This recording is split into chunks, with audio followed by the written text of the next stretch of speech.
Bom dia, Alain. Bom dia, André. Bom dia a todos. O Flamengo ontem foi uma vergonha, né? Até eu tenho dificuldade de encontrar uma palavra que não seja um xingamento para resumir o que foi a atuação do Flamengo ontem. Um negócio deplorável, um negócio assim, inaceitável, o descaso com relação ao campeonato, a falta de coragem da diretoria para assumir que a prioridade dos caras não é o Campeonato Brasileiro, né? Na verdade, o Flamengo só priorizou o campeonato quando o Jorge Jesus esteve no Brasil, antes não. Porque até com o Ceni, quando foi campeão, só deu tudo no Brasileiro quando foi eliminado da Copa do Brasil, depois da Libertadores, né? Justamente na virada de 20 para 21, aquele campeonato da pandemia que invadiu o ano seguinte. E geralmente o que acontece? A preocupação maior não me parece o futebol, e sim as urnas, no plural, né? Tem eleições aí para o final do ano. E ganhar uma Copa do Brasil ou ganhar, de repente, uma Libertadores, talvez na visão dele seja mais interessante sobre esse aspecto, né? Da influência na política. Mas foi uma atuação vergonhosa de um jogo. Que jogo horrível, né? Um jogo horrível. Não dá, gente. Realmente não dá. Aí eu divido em duas partes aí. Uma, a atuação ridícula do Flamengo, né? Que foi simbolizada pelo péssimo desempenho do Davi Luiz, personagem negativo do jogo. É preciso também assim, saber usar o veterano e o veterano ter autocrítica, né? Eu sempre digo aqui que eu respeito muito a carreira do Davi Luiz. Tem gente que cola nele a ideia lá do 7-1. Eu acho que não dá para avaliar o cara por um jogo de uma seleção super mal treinada pelo Scolari, com a parceria com o Parreira, que era o coordenador, né? E sim, prefiro olhar para a carreira dele, carreira de Premier League, de títulos, de times importantes, um jogador relevante na história recente aí, entre os brasileiros, que foi bem no Flamengo já em alguns momentos, mas que hoje talvez só possa ser útil em situações bem específicas, como no segundo tempo contra o Palmeiras, comandando a defesa ali diante da artilharia aérea do Palmeiras, né? O cruzamento na área, ele ganhando as disputas pelo alto.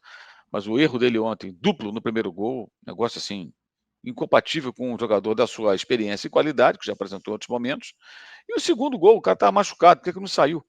Por que não caiu no gramado para fazer a substituição? Ou que ele saísse, ficasse com menos um, o Léo Ortiz ia compor ali a zaga. Aquilo ali é inaceitável, gente. E como é que ninguém grita, né? Ou tira, ninguém faz nada. Ridículo, quer dizer, atuação ridícula e a arbitragem, né? Quem viu mais cedo o Manchester United tomar de 3-0 do Liverpool no Campeonato Inglês, viu 2 gols do Liverpool de bola roubada no campo de ataque.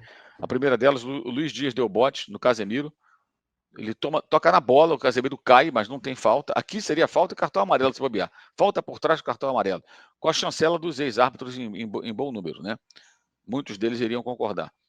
Tomou a bola limpa, segue o jogo, gol do próprio Luiz Dias. E o terceiro gol foi a mesma coisa. Bola roubada no campo de ataque, ninguém reclama. O Mainola perdeu a bola, não reclama. Levanta, corre, tenta recuperar, não consegue. 3-0. 14 faltas nesse jogo inglês. 36 em Itaquera. A quantidade de faltas inexistentes, absurda. O Garro fez o que quis. Qualquer contato físico, ele caía, abraçava a bola, pedia a falta, era dada a falta e ficava rolando. Os jogadores do Corinthians ficavam caídos o tempo todo. Não tinha jogo, gente. Como é que você vai convencer alguém a acompanhar um campeonato que tem jogos como esse? Repito, são duas coisas distintas, tá? A atuação do Flamengo ridícula, independentemente desse contexto. Mas não dá para ter jogo de futebol dessa maneira. Alguém tem que fazer alguma coisa. Não é possível. Esse é um espetáculo deplorável do Flamengo e um jogo horroroso. Realmente, olha, só por dever de ofício mesmo. Eu acho que o camarada que não torce para nenhum dos dois, que não tem que depois comentar o jogo, ontem parou de ver. Ou é masoquista. Para de ver, vai fazer outra coisa. Não tinha outro jogo no horário, vai ver uma série, vai tomar um sorvete, vai dar uma volta, abrir uma cerveja, bater um papo, vai conversar no grupo do WhatsApp, sei lá, e depois ver, tem jogo 6h30, vai assistir outro jogo. Que horror, cara, que jogo horrível. O jogo em si e o Flamengo vergonhoso. O que eu acho mais revoltante é não assumir que a prioridade nunca foi o Campeonato Brasileiro. Nunca foi, cara. Não assumem. Aí a diretoria, principalmente. Né? E parabéns à assessoria de imprensa do Flamengo, não é uma ironia, porque a assessoria faz o trabalho dela, né? Que é o contrário do nosso. E ontem blindou legal. Colocou o Fábio Massaredian. Eu mesmo já tinha cobrado da assessoria do Flamengo. Vem cá, quando é que vocês vão colocar o Fábio para falar? Na coletiva depois do jogo ou num dia no CT? E eles colocaram ontem, ou seja, dividiu. As perguntas já não são brilhantes, geralmente, nas coletivas. Aí dividiu atenções. Ficaram falando da parte física. E o preparador disse mais ou menos o seguinte: vai continuar acontecendo, não tem jeito. Eu entendi dessa maneira, não sei se vocês entenderam de forma diferente, mas eu compreendi isso. E Ele pouco chegou se a fa afirmar, né, Mauro? Vai continuar tendo lesão. Ele Isso, chegou a afirmar. isso, é.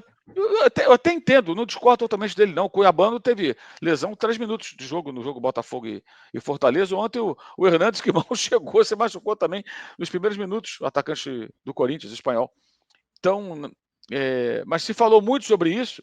Essa coletiva poderia ser um dia de semana, né? Lá no CT e tal. E aí não se falou tanto da atuação ridícula do Flamengo. Então, o pessoal da assessoria foi esperto, né? Mas dava para perguntar ao Fábio e ao Tite sobre os dois assuntos. E não foi questionado a contento o técnico do Flamengo sobre essa atuação ridícula, o nível do futebol que o Flamengo joga, quase um ano de trabalho. De fato, não dá para ser assim, gente. Eu entendo as dificuldades, não estou dizendo que tem que ser primoroso, porque realmente não tem como cobrar isso. Mas não dá para jogar dessa maneira. Não dá. E ele ontem jogou uma cartada. Aí deixamos o cara de retranqueiro. O problema, se fosse esse o problema, se fosse o retranqueiro não tomasse gol, toma gol de cabeça todo jogo, mas, sério, se fosse o retranqueiro, jogasse no contra-ataque, poderia funcionar melhor. Aí ontem, quando ele tirou o Pulgar, que estava com cartão amarelo, para variar, né? Ele coloca o Caraz, ele joga uma cartada mais pesada ainda, foi para ataque.